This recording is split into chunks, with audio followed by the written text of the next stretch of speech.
તો વાત કરીએ સુરતની તો સુરતના કાપોદ્રા વિસ્તારમાં અકસ્માતની ઘટના સામે આવી છે, જ્યાં બાઇક ચાલકને ગુજરાત એસટી બસે કચડી નાખ્યો। ત્યારે વરાછા ફ્લાય ઓવરબ્રિજ પરની આ ઘટના છે, જ્યાં અજય મારવાડી નામના વ્યક્તિનું મોત નીપજ્યું છે। ત્યારે કાપોદ્રા જે પોલીસ ઘટના સ્થળે પહોંચી અને આગળની કાર્યવાહી જે હાથ ધરી છે।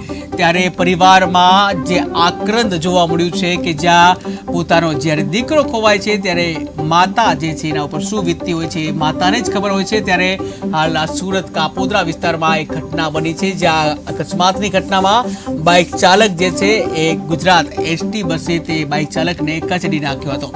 ત્યારે વરાછા ફ્લાય ઓવરબ્રિજ પર આ ઘટના બની હતી, જ્યાં અજય મારવાડી નામનો જે વ્યક્તિ હતો, અજય મારવાડી નામના વ્યક્તિનું આ ઘટનામાં મોત નીપજ્યું છે। ત્યારે કાપોદ્રા પોલીસ ઘટના સ્થળે પહોંચી હતી અને આગળની કાર્યવાહી હાથ ધરી હતી। ત્યારે પરિવારજનો છે એ ભયંકર આક્રંદ કરતા જોવા મળી રહ્યા છે। પોતાના વાલસોયા દીકરાનું જ્યારે અકસ્માતમાં જે આવી રીતે મૃત્યુ થતું હોય છે ત્યારે જે એને લઈને ભારે શોક જોવા મળી રહ્યો છે। ત્યારે હાલ તો પોલીસે આગળની જે કહી શકાય કાર્યવાહી આરંભી છે।